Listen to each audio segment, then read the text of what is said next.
Doctor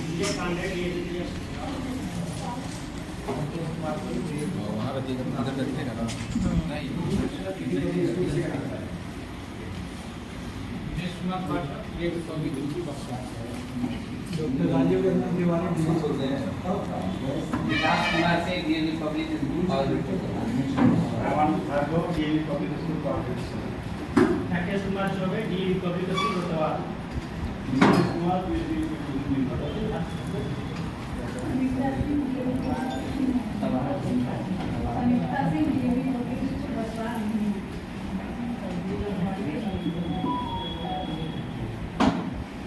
और हमारे यहाँ Rakesh sir senior wing DAV Ara यहाँ Upadhyay sir Jai Kumar Upadhyay sir DAV Buxar Rasool ji DAV Dumraon. तो एक तरह से हम लोग परिचित ही हैं। दूसरी बात आपसे ये दरख्वास्त है मेरी कि अगर आपके स्कूल का कोई भी मेंबर छूटा हुआ है जो सचमुच आया हुआ है लेकिन अभी नहीं है तो आप कृपया बता देंगे क्योंकि अटेंडेंस वेरीफाई करना होगा तो हमें लोगों को करना होगा।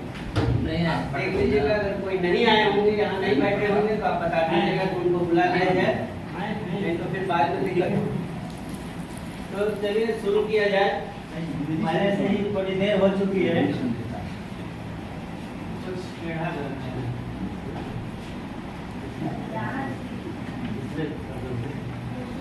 तो जो मांग थी आप में से किसी की कि भाई जो एनईपी है नई शिक्षा नीति 2020 की जो व्यवस्था है वो क्या है, कुछ जो समीकरण का कुछ मित्रों ने लिखा था कि इसे फिर से समझना।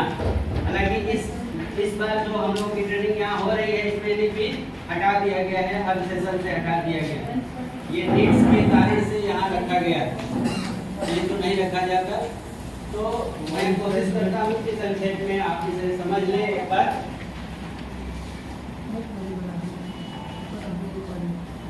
संतोष मुझे है क्या यहाँ देश की आजादी के साथ ही पहली बार 48 में आयोग का गठन होता है जो डॉक्टर राधाकृष्णन की अध्यक्षता में विश्वविद्यालय आयोग का गठन हुआ। पहले विश्वविद्यालय आयोग का गठन हुआ। इसके बाद 52 में लक्ष्मण स्वामी मुदालियर की अध्यक्षता में, मुदालियर काफी प्रचलित रहा है, आप जानते होंगे बीएड वाले कोर्स में हम लोग पढ़ चुके हैं। इसके बाद 64 में दौलत सिंह कोठारी की अध्यक्षता में जो गठित हुई कमेटी, तो उसमें भी आयोग में जो चीजें सुधार करनी थी हुई और तब शिक्षा नीति की घोषणा हुई। क्रमशः इसी तरह से आगे बढ़ा है। 68 में कोठारी आयोग की प्रस्तावना आती है जो राष्ट्रीय शिक्षा नीति की घोषणा के साथ है। इसके बाद बड़े लक्ष्यों को पूरा करने के लिए इसमें कई तरह के नियम बनाए गए। फिर 1986 में यह शिक्षा नीति जो है मूलतः पहले की शिक्षा नीति की तरह उसके सुधार के रूप में आती है। 90 में आचार्य राम मूर्ति तथा 93 में प्रोफेसर यशपाल की अध्यक्षता में छोटे छोटे सुधार होते हैं। यशपाल वैज्ञानिक थे। इसके बाद ये जो नई शिक्षा नीति है तो वह भी एक वैज्ञानिक जो अंतरिक्ष वैज्ञानिक एक कस्तूरी रंगन थे हैं, उन्हीं के नाम पर ये उन्हीं की अध्यक्षता में जो गठित हुई कमेटी उसमें ये प्रस्ताव लिया गया और पूरी तरह से इसे सुधारने की कोशिश की गई है, जिसका लक्ष्य 2030 तक पूरा करना है। हर हाल में सरकार ने इसको लक्ष्य के रूप में लिया है। तो क्रमशः जो आप देख रहे हैं सरकार ने शिक्षा के लिए कदम कब से उठाया, यह आजादी के तुरंत बाद से ही विश्वविद्यालय शिक्षा के बाद फिर क्रमशः विद्यालय शिक्षा की तरफ सरकार आती है और नए नए सुधारों को लेकर के आती है। अब प्रमुख बातें क्या है हमारी नई शिक्षा नीति की? नई शिक्षा नीति 2020 के तहत इसका लक्ष्य जो है 30 तक सकल नामांकन अनुपात 100% कर लेना है। जो इसकी चर्चा हमारे ARO सर कर रहे थे हम लोगों की मीटिंग में कि ड्रॉप आउट को रोकना है। बच्चे जो लगातार स्कूलों से गायब हो जा रहे हैं, 8वीं 9वीं 10वीं तक जाते जाते वो लौट जा रहे हैं, पढ़ाई छोड़ दे रहे हैं, हमें हर हाल में उन्हें विद्यालय में रोकना है। तो इसके लिए सरकार ने इसमें कई तरह के सुझाव और सुधार के लिए उपाय किया है। सकल घरेलू उत्पाद का 6% जो है सार्वजनिक व्यय का इसमें लक्ष्य है, जो कि कम है। हम लोगों की मान्यता है कि अभी भी यह कम है। हमने बहुत पहले शिक्षाविदों ने भारत की मांग की थी कि कम से कम सकल घरेलू उत्पाद का 10% जो है वो शिक्षा पर खर्च होना चाहिए। अगर आप मानते हैं कि शिक्षा महत्वपूर्ण है हमारे देश के लिए, जैसे लोगों के जीवन में मूलभूत परिवर्तन होने वाला है, तो आपको कम से कम 10% खर्च करना होगा। अंतर्राष्ट्रीय स्तर पर भी देखें तो और मानव संसाधन विकास मंत्रालय जो पहले था वो परिवर्तित हो गया है, सबको पता है। अब उसका नाम शिक्षा मंत्रालय कर दिया गया है। 5वीं कक्षा तक की शिक्षा में इसमें जो नया परिवर्तन है, मातृभाषा स्थानीय क्षेत्रीय भाषाओं के लिए जगह दी गई है। मातृभाषा को 8 और आगे की कक्षा के लिए प्राथमिकता के स्तर पर रखा गया है। देश भर में उच्च शिक्षण संस्थानों के लिए भारतीय उच्च शिक्षा परिषद नामक एक एकल नियामक की परिकल्पना की गई है। शिक्षा नीति में यह परिवर्तन जो है 2020 से जारी है। 2020 में प्रस्तावना आई थी और उसे धीरे धीरे लागू करने की राह में सरकार है। अब जो हमें समझना है, ये सारी चीजें आप किताबों में पढ़ रहे होंगे, जिस पर हम लोग थोड़ी चर्चा आपस में भी कर सकते हैं। जहां आपको लगेगा कि मुझसे कुछ चीजें छूट रही हैं, आप जरूर बताएंगे, आप अपना हाथ उठाएंगे और बताएंगे। दूसरी बात जो हमें समझना है, ये समीकरण कि हमारा जो पुराना अकादमिक जो ढांचा है वह क्या है।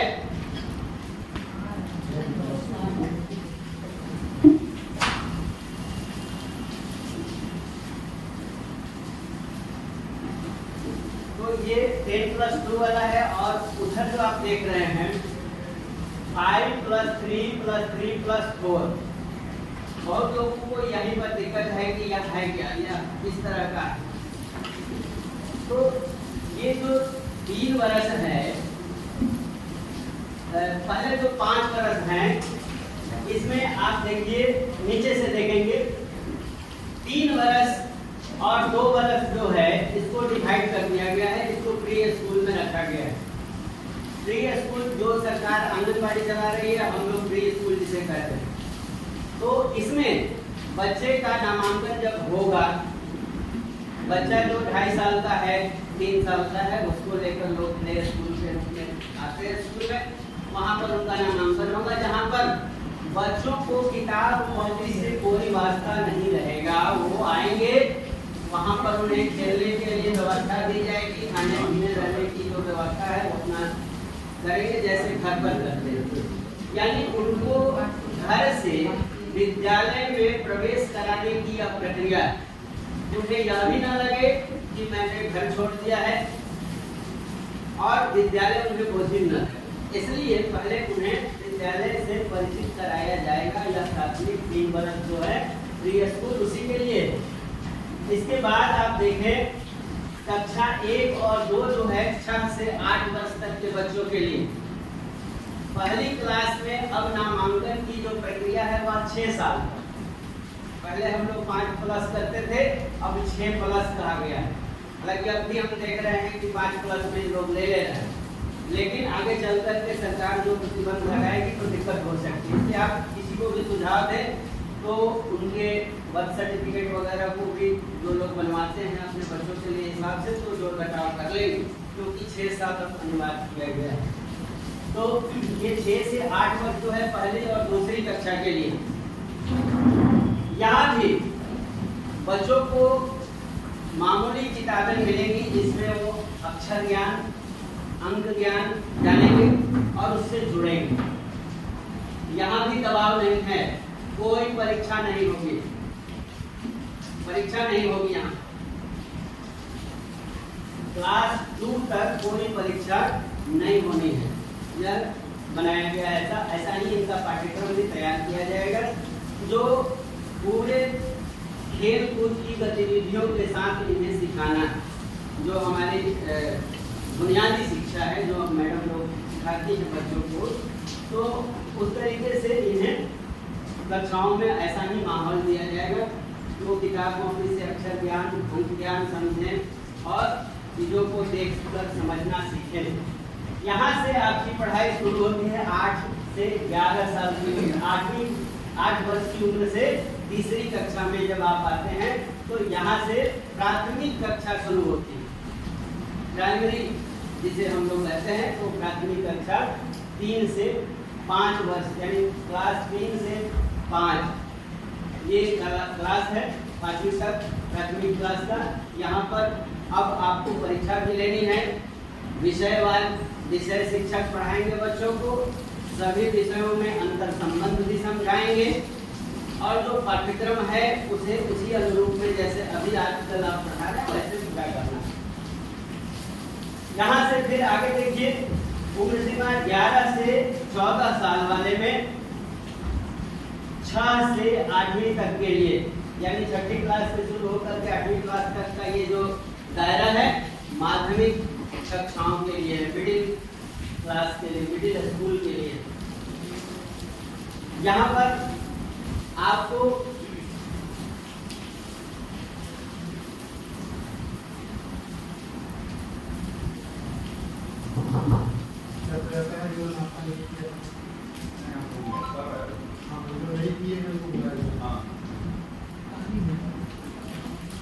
अच्छा, उसमें मुझे ये जो दिखाई दे रहा है 6 से 11 साल के बच्चों का, ये आप पहले से जो अभी अंतर आया है इसमें इस बात यह है जैसे असम में लागू किया, मैट्रिक परीक्षा खत्म कर दिया गया, वो क्वेश्चन नहीं मेरा क्वेश्चन ये है कि ओवरऑल बच्चे हो जा रहे हैं, इस पर कोई डिस्क्रिप्शन है उसका? अभी इस पर कहीं कोई चर्चा नहीं। ओवरऑल बच्चे होते हैं तो सारे उदाहरण से क्या बदमाशी होती है? बिल्कुल होते हैं। नहीं का 11-14 साल के बच्चे होंगे, क्या प्रॉब्लम हो सकता है? ये आपके ऊपर निर्भर करता है कि आप अपने बच्चे को अगर ओवर एज में कराना चाहते, मान लीजिए आप नहीं कराना नहीं, अपना डॉक्यूमेंट्स बनवा कर लाएंगे तो स्कूल कैसे इनकार कर देगा? 6 से 11 फिक्स करना होता है, 14 साल तक। ठीक है, पेपर बताएगा वही ना होगा।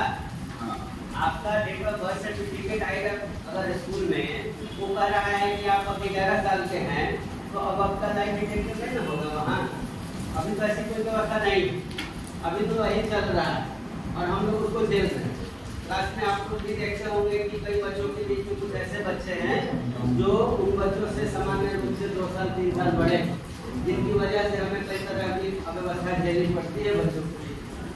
तो ये रहेगा, अभी इस पर सरकार का ध्यान नहीं है। सरकार अभी चाहती है कि हम बच्चों को स्कूल करोगे। सरकार की कहो तो बता दिया, हम आप कर रहे हैं, हम कर रहे हैं, ये हमारी मानसिकता भी बदलनी चाहिए। अब देखिए, मैं इसमें सुनिए अरुण सर, मैं इसके विपक्ष में नहीं रहना चाहता। जो चीज आप कर रहे हैं वो इसकी कमजोरियां हो सकती हैं। हाँ, ये सरकार भी आपकी की तरह सीख रही है, उसको भी स्टेप बाय स्टेप जैसे जैसे जो कमियां मिलेंगी उसको ऐड करें और 30 तक 35 तक इसको लेकर के जाना है। अगर आपको लक्ष्य पूरा करना है तो 30-35 तक पूरा करना है। जैसे ग्रेजुएशन 4 साल का हो गया और मैट्रिक की परीक्षा क्या कॉलेज दे रहा है असम सरकार, खत्म कर दिया, बोर्ड एग्जाम नहीं होगा वहाँ अभी तो पूर्ववत चल रहा है, अभी कोई नोटिफिकेशन आया है? असम गवर्नमेंट आ गया, असम गवर्नमेंट का आएगा उदाहरण देना पड़ेगा। CBSE को देखिए, माध्यमिक क्लास जो है, माध्यमिक जो शिक्षा है उसके लिए 6 से 8वीं क्लास का जो है, इसमें 3 वर्षों तक पढ़ना है, यानी एक क्लास में 1 साल जो है इसमें विज्ञान, गणित, कला, सामाजिक विज्ञान, मानविकी और व्यावसायिक विषयों की पढ़ाई होगी। विषय विशेषज्ञों द्वारा बच्चों को विषयों के बीच संबंध देखने को प्रोत्साहित किया जाएगा और इसमें 11 से 14 वर्ष की अवस्था तक 6 से 8 की पढ़ाई करेगा बच्चा। इसमें कंप्यूटर, कोडिंग, व्यावसायिक शिक्षण और भारतीय भाषाओं को चुनने की भी एक व्यवस्था दी जाएगी कि आप अतिरिक्त भाषाएं, जैसे आप दिल्ली जाएं तो डीएवी में पंजाबी भी पढ़ाई जाएगी, अन्य और भी जर्मन भी पढ़ाया जा रहा है, तो वहाँ पर चुनने की एक आजादी, अंतर्राष्ट्रीय भाषा भी चुन रहे हैं। तो अभी से यह 8वीं क्लास के बाद से भी शुरू हो जाता है। इसके बाद सेकेंडरी स्टेज जो है उच्च माध्यमिक 9 से 12, अजय सर 9 से 12 तक में जो परिवर्तन हुआ है वो थोड़ा सा बच्चों के लिए किस तरह का है इसे देखा जाए।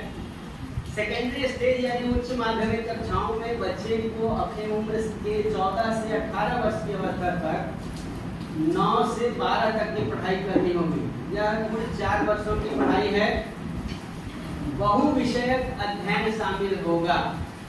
बहु विषयक का मतलब ये नहीं है कि बहुत सारे विषय, बहु विषय का मतलब यह है कि एक विषय में दूसरे विषय की क्या स्थिति है, क्या भूमिका है। अगर आप साहित्य पढ़ रहे हैं तो साहित्य में कला किस तरह की है, साहित्य में संस्कृति कैसी है, विज्ञान कहाँ तक है, दूसरे विषयों से भी आप एक दूसरे में परिचित होंगे। यानी आपस में अंतर संबंध जो है विषयों के वो बताए जाएंगे। हम लोग अभी भी कोशिश करते हैं, लेकिन मैं आशा करता हूँ कि आने वाले दिनों में जो पाठ्यक्रम बनेगा उस पाठ्यक्रम में भी इसी तरह का पाठ्यक्रम हो कि हम जितना बताएं उससे ज़्यादा उसमें सामग्री हो कि हमारे शिक्षक और हमारे बच्चे उससे अधिक लाभान्वित हो सके। क्योंकि ये जो कहा जा रहा है उस तरह का सिलेबस जो है बने तभी यह संभव और उसको तभी हम लोग अमल कर सकते हैं। तो